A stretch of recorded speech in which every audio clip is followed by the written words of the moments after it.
wabarakatuh. Perkenalkan, saya Nurleli Afiati. Saya mahasiswa dari IPMI Rizkina Cikarang yang beralamat di Cikarang. Di sini saya menjelaskan tentang kewirausahaan. Ini sebagai syarat untuk skripsi nanti. Di sini saya menjelaskan tentang ciri-ciri wirausaha yang berhasil. Ciri-ciri wirausaha yang berhasil yaitu 1. Memiliki visi dan tujuan yang jelas. Hal ini berfungsi untuk menebak kemana langkah dan arah yang dituju sehingga dapat diketahui langkah yang harus dilakukan oleh pengusaha tersebut. Yang kedua yaitu inisiatif dan selalu produktif. Hal ini merupakan ciri khusus yang mendasar di mana pengusaha tidak hanya menunggu sesuatu yang terjadi, tetapi lebih dahulu memulai dan mencari peluang sebagai pelopor dalam berbagai kegiatan. Berorientasi pada prestasi. Pengusaha yang sukses selalu mengejar prestasi yang lebih baik daripada prestasi sebelumnya. Mutu produk pelayanan yang diberikan serta kepuasan pelanggan menjadi perhatian utama. Selalu dievaluasi dan harus lebih baik dibandingkan sebelumnya. Berani mengambil resiko. Yang ketiga yaitu berani mengambil resiko. Hal ini merupakan sifat yang harus dimiliki seseorang pengusaha kemanapun dan dimanapun, baik dalam bentuk uang maupun waktu. Yang keempat yaitu kerja keras. Jam kerja pengusaha tidak terbatas pada waktu di mana ada peluang, di situ dia datang. Kadang-kadang seseorang pengusaha sulit untuk mengatur waktu kerjanya. Benaknya selalu memikirkan kemajuan usahanya. Ide-ide baru selalu mendorongnya untuk bekerja keras dan merealisasikannya. Tidak ada kata sulit dan tidak ada masalah yang tidak dapat diselesaikan. Yang keempat yaitu bertanggung jawab terhadap segala aktivitas yang dijalankannya, baik sekarang maupun yang akan datang. Tanggung jawab pengusaha tidak hanya pada segi material, tetapi juga moral kepada berbagai pihak. Kelima yaitu komitmen untuk berbagai pihak. Merupakan ciri yang harus dipegang teguh dan harus ditepati. Komitmen untuk melakukan sesuatu memang merupakan kewajiban untuk segera ditepati dan direalisasikan.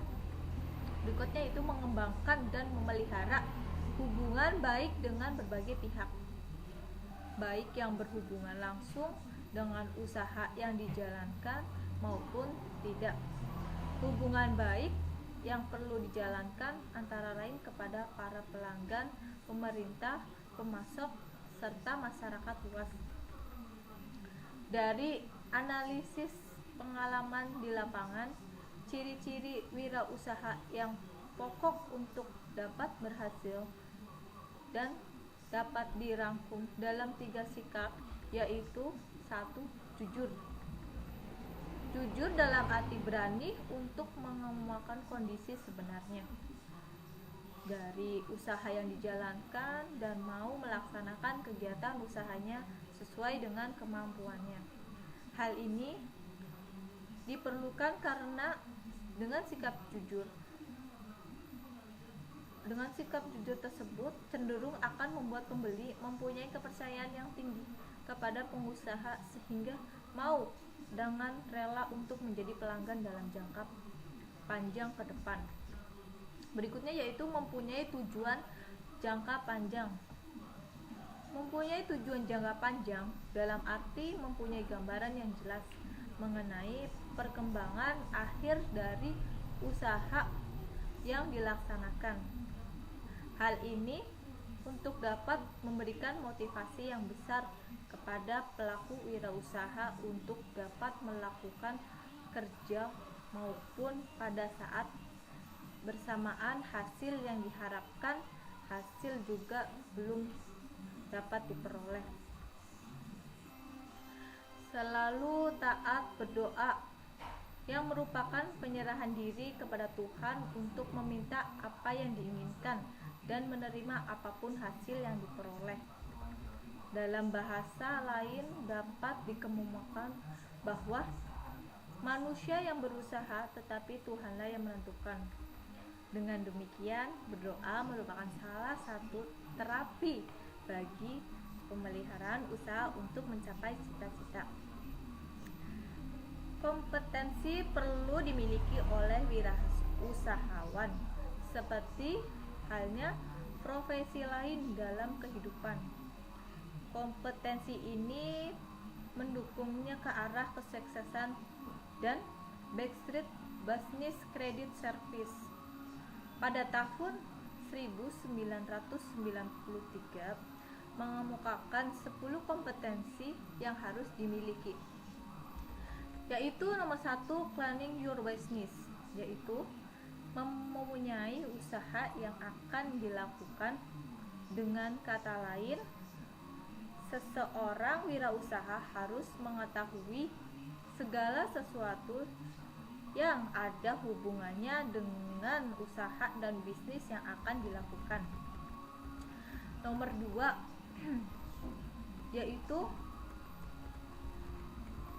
planning the basic business management.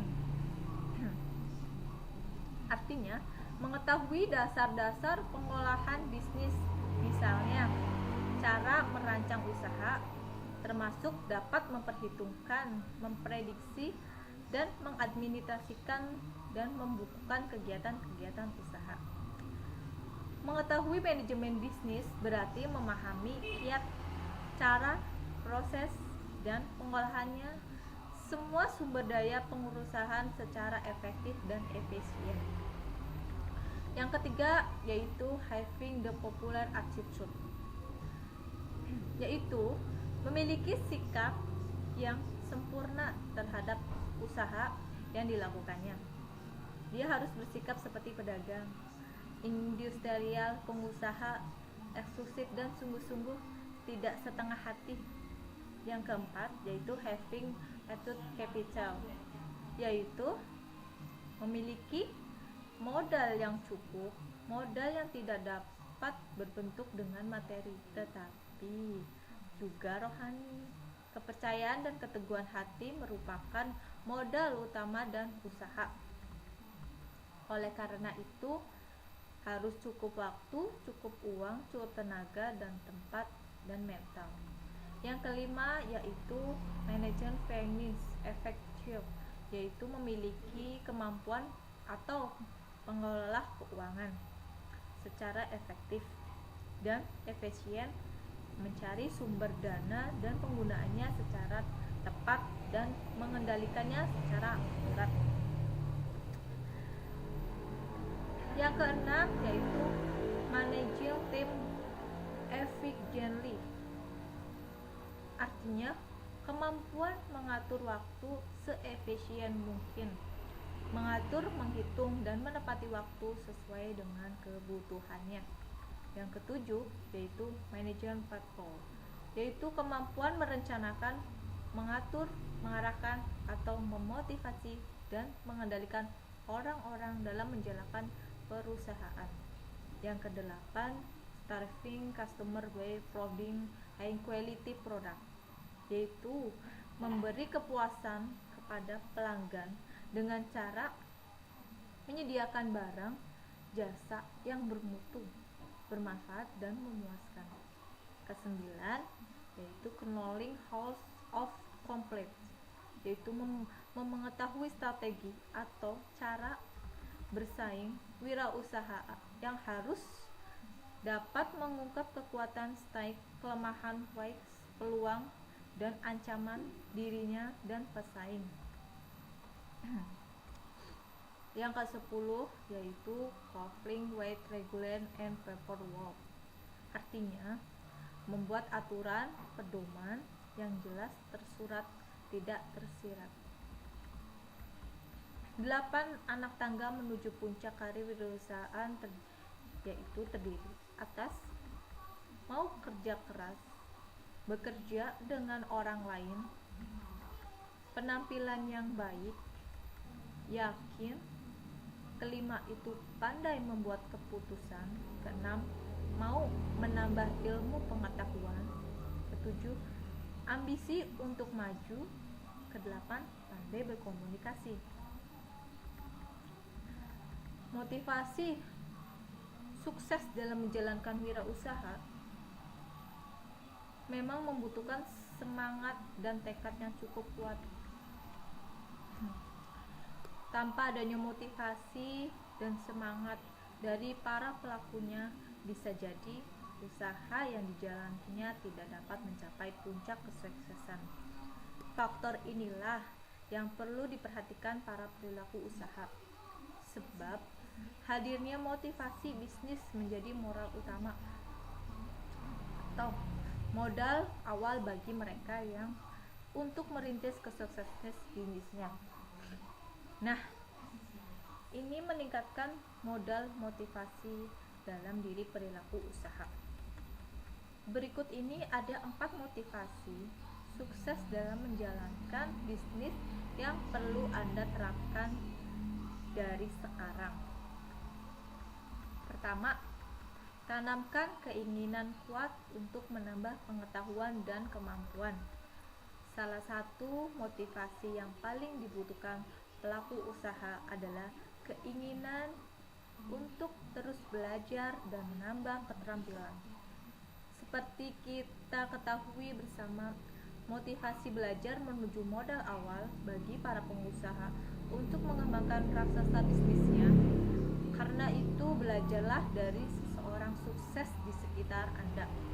Belajarlah dari kegagalan yang pernah Anda alami, dan belajarlah dari sumber ilmu yang tersedia di seluruh belahan dunia. Kedua, yaitu berani mengubah tantangan menjadi sebuah peluang. Jika sebagian orang menghindari sebuah resiko, maka lain halnya dengan para pengusaha yang memandang sebuah resiko menjadi peluang baru. Tidaklah heran bila selama ini banyak pelaku usaha yang sukses menemukan ide bisnis baru dari permasalahan kecil yang menjadi mereka hadapi setiap harinya. Misalnya saja seperti peluang bisnis jasa laundry yang diangkat dari permasalahan masyarakat di daerah perkotaan yang cenderung memiliki tingkat kesibukan yang cukup tinggi, sehingga mereka membutuhkan jasa cuci dan laundry sebagai solusi untuk mempermudah rutinitas mereka sehari-hari. Yang ketiga, yaitu berusaha menjadi nomor 1. Sebagai seorang pelaku usaha, pastinya Anda dituntut untuk siap bersaing dan berusaha menduduki posisi pertama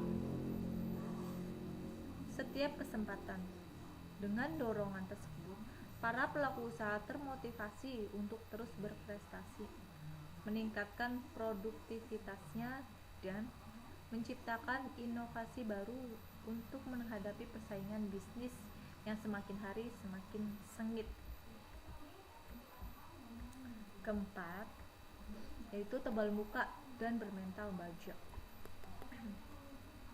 Tak jarang para pelaku usaha harus banting tulang dan bekerja keras untuk rutinitas sebuah usaha. Bahkan terkadang mereka harus turun langsung ke lapangan untuk menawarkan produk-produk keunggulannya dari satu rumah ke rumah konsumen lainnya. Kondisi inilah yang menuntut para pelaku usaha untuk memiliki mental baja dan tidak mudah menyerah dengan kendala yang menghadang di tengah jalannya usaha. Dengan demikian, motivasi bisnis seperti di atas diharapkan para pelaku usaha bisa mengembangkan bisnisnya lebih pesat dan mendapatkan untung berlipat-lipat tiap bulannya. Motivasi usaha juga pendorong tumbuh kembang jiwa wirausaha.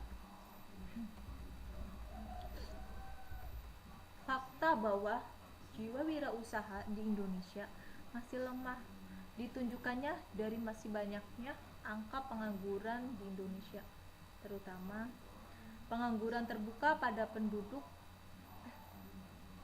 yang menyelam pendidikan tinggi. Logikanya, setelah menyelam pendidikan tinggi, maka jiwa wirausaha mereka akan lebih terasah karena kondisi usaha yang makin berkembang seiring dengan makin tingginya jenjang pendidikan, sehingga kreativitas dan daya inventifnya juga makin tajam. Lihat saja fakta pengangguran penduduk pendidikan tinggi tahun 2004 sampai 2010 di Indonesia berikut.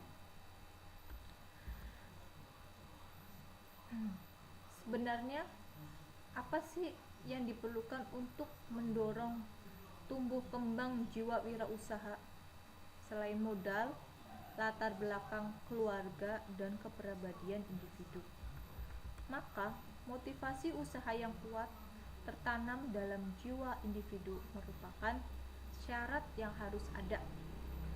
Jika di dalam diri individu tidak ada motivasi usaha, maka motivasi yang ada adalah motivasi menjadi pegawai, kerja rutin, pergi pagi pulang sore, gajian tiap bulanan, dan terima THR setiap tahun, terima tunjangan dan fasilitas kerja, memakai seragam kerja yang keren, dapat asuransi, jaminan hari tua, dan rutinitas lain yang tidak terlalu menantang. Sebenarnya pengertian motivasi usaha kerja itu apa sih? Motivasi adalah suatu dorongan dari dalam diri seseorang yang mendorong orang tersebut untuk melakukan sesuatu, termasuk menjadi your and survive. Kebanyakan orang yang berhasil di dunia ini mempunyai motivasi yang kuat dan mendorong tindakan-tindakan mereka. Mereka mengetahui dengan baik apa yang menjadi motivasinya dan memelihara motivasi tersebut dalam setiap tindakan. Belum deh. Menjelaskan bahwa motivasi dalam kewirausahaan meliputi motivasi yang diarahkan untuk mencapai tujuan kewirausahaan, seperti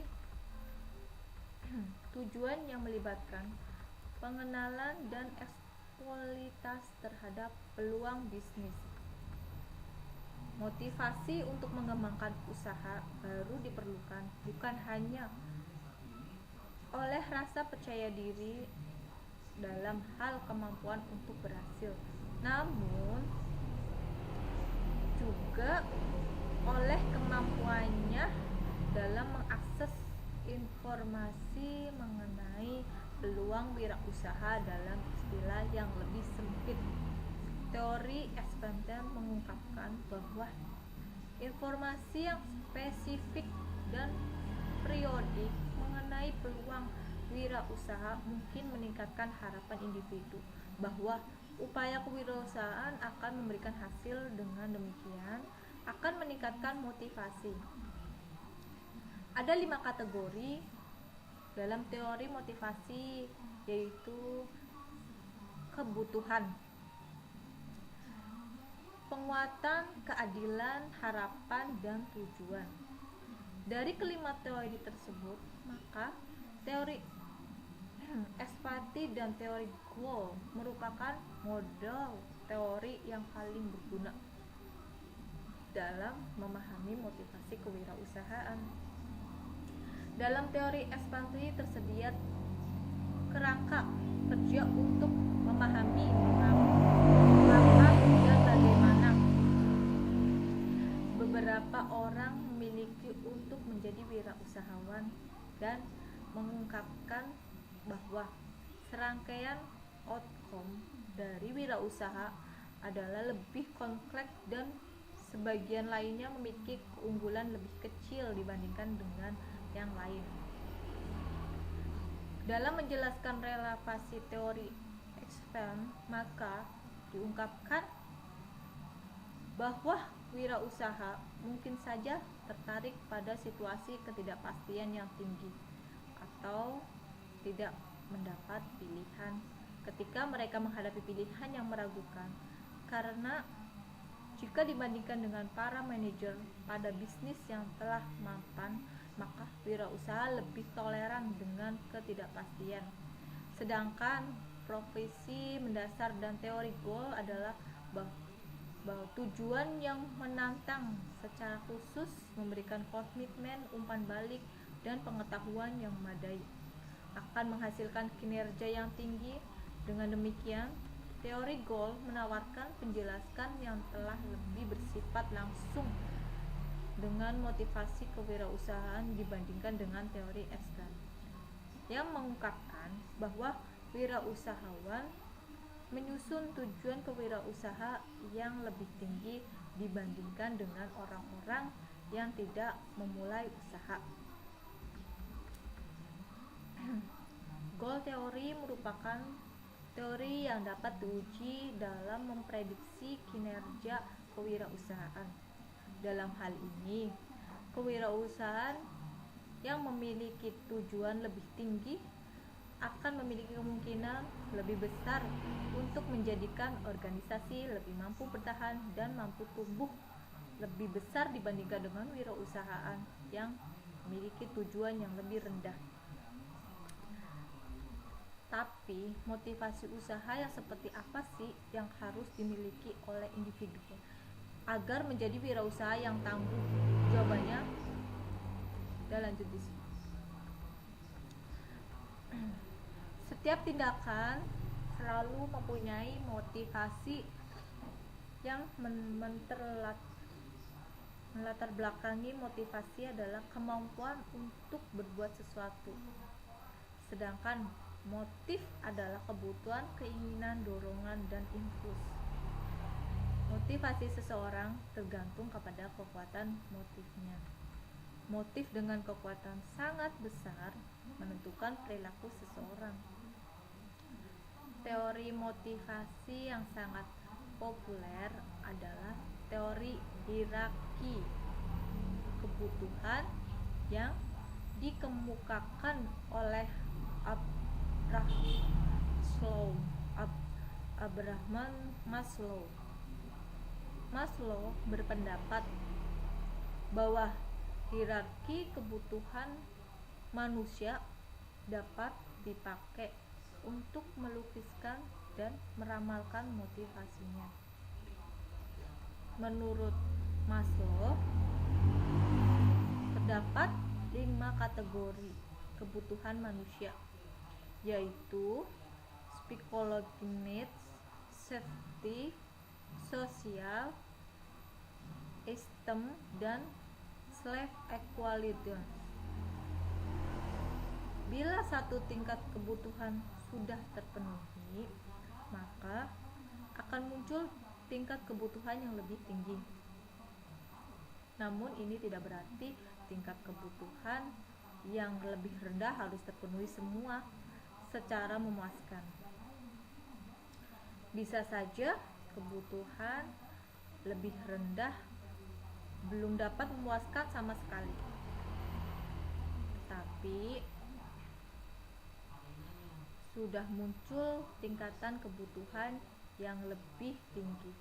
Loinkers menyatakan bahwa mendapatkan reward, wirausaha harus bekerja keras, mendapat stres pribadi, dan mengalami bahaya akan kegagalan usaha.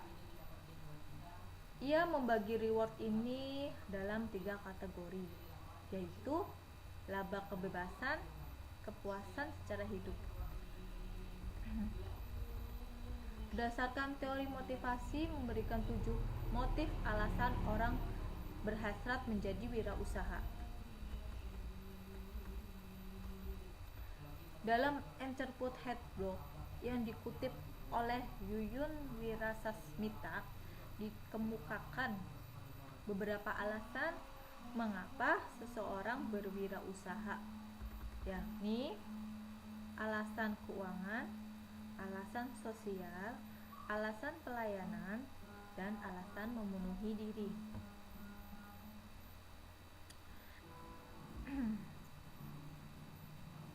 Menurut Ginzer, ada beberapa peluang yang dijadikannya motivasi yang dapat diambil dari kewirausahaan, yaitu 1. Peluang untuk memperoleh kontrol atas kemampuan diri. Peluang untuk memanfaatkan potensi yang dimiliki secara penuh. Peluang untuk memperoleh manfaat secara finansial. Peluang untuk berkontribusi kepada masyarakat dan untuk menghargai usaha-usaha seseorang. Sujutis Jahja menambahkan ada 4 nilai motivasi kewirausahaan dengan ciri masing-masing, yaitu sebagai berikut. Wirausaha yang berorientasi kemajuan untuk memperoleh material. Ciri-ciri: mengambil resiko, terbuka terhadap teknologi, dan mengutamakan materi.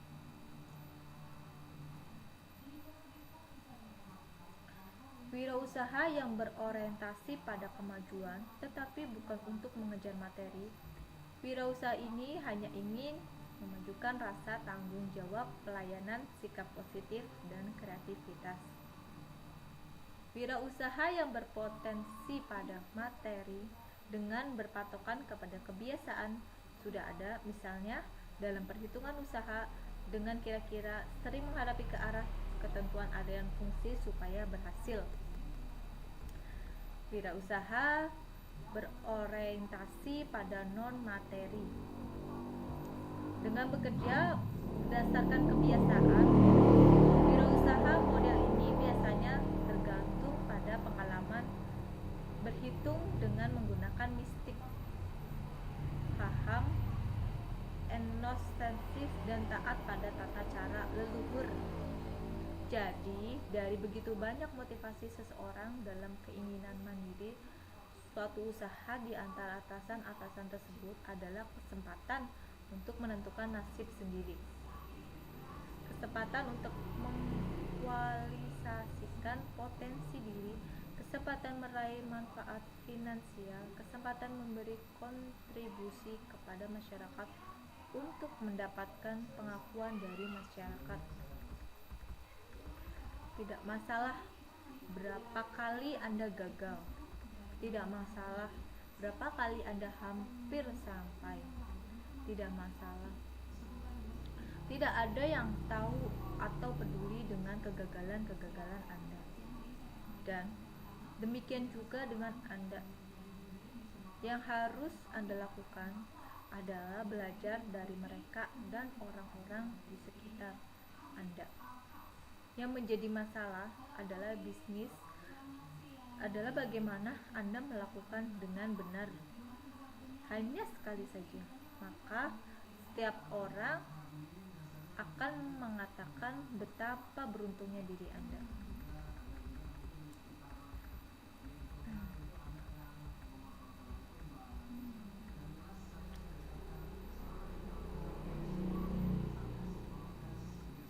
Program mahasiswa wirausaha mengalami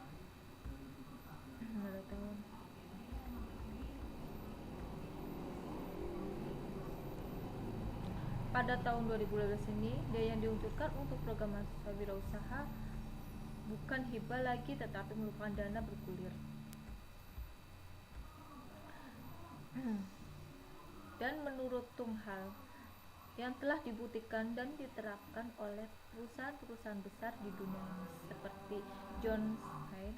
Berikut alasan singkat Tung Desen. Dalam bisnis ini kita harus mempunyai nilai tambah.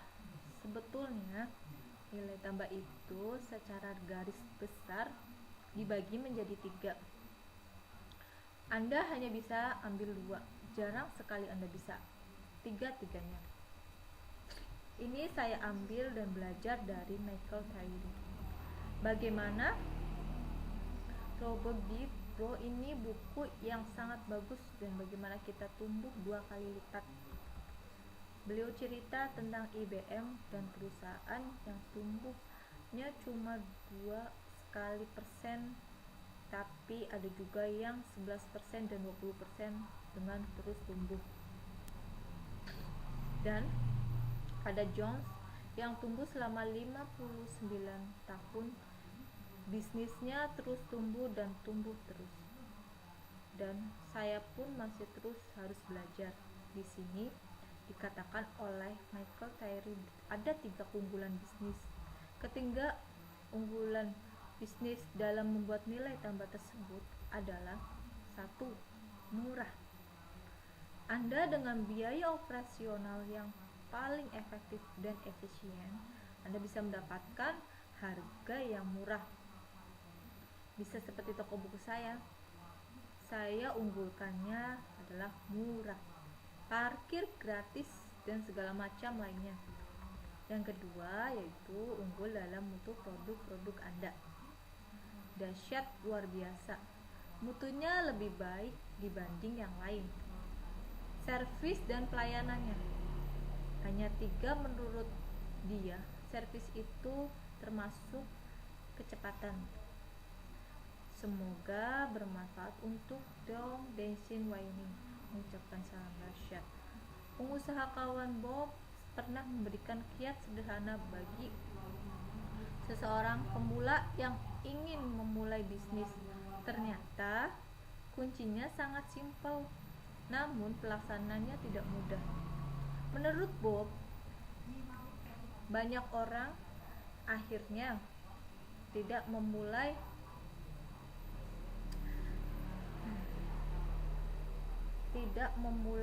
usaha maupun sudah memiliki modal uang. Setidaknya ada 3 hal penghalang utama seorang memulai usaha, yaitu terlalu banyak rencana, menunggu momen yang pas, dan takut menghadapi resiko bisnis. Terkait dengan resiko, menurutnya bisnis hanya bisa dijalankan bila ada keberanian menerima resiko. Intinya, yang paling penting hilangkan rasa takut.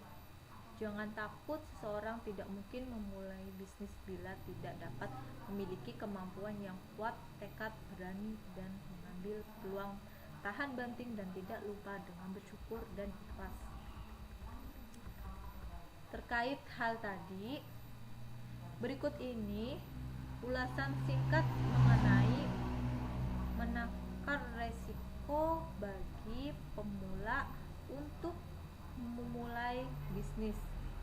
Kali ini motivator marketing ternama Tung Daishin Waining mencoba memberikan poin-poin penting bagi Anda yang ingin memulai bisnis. Bagaimana menimbang resiko dalam memulai bisnis? Dalam memulai suatu bisnis, yang paling menghambat seseorang bukan modal ataupun ilmu, tetapi rasa takut menghadapi resiko. Apabila kita mau memulai bisnis, harus belajar yang namanya menimbang resiko, di mana kita dapat tahu dan menilai beberapa resiko yang akan kita hadapi ketika memulai bisnis tersebut. Seringkali seseorang ingin memulai bisnis yang menghambat mereka bukan karena kurang ilmunya, pengetahuan, dan bahkan kurang modal, melainkan rasa takut. Rasa takut yang menghambat mereka untuk memulai bisnis. Kalau kita mau mulai belajar bisnis, alangkah baiknya kita mengenal satu yang namanya resiko. Resiko dengan beresiko adalah berbeda. Perbedaan resiko dan beresiko adalah resiko ada dua unsur, yaitu pertama resiko kecil, kemungkinannya terjadi. Yang kedua adalah besar, kecil akibatnya, bisa itu positif maupun negatif. Sedangkan beresiko, apabila kita sudah menimbang resikonya, yaitu besar kecilnya kemungkinan terjadi, besar kecil akibat negatif dan positifnya. Terjadi resikonya tidak bisa kita terima, berarti bisnis tersebut beresiko. Demikianlah yang bisa saya sampaikan. Semoga tadi bermanfaat bagi teman-teman yang ingin memulai berbisnis. Intinya, untuk memulai berbisnis, jangan takut untuk beresiko. Itu adalah modal utama selain untuk materi. Selanjutnya, kalau kita sudah menangani resiko tersebut, kita akan bisa menjalankan bisnis tersebut dengan lancar karena kita sudah memegang resiko itu. Semoga bacaan ini bermanfaat bagi kalian yang ingin memulainya. Demikianlah aku akhiri. Wassalamualaikum warahmatullahi wabarakatuh.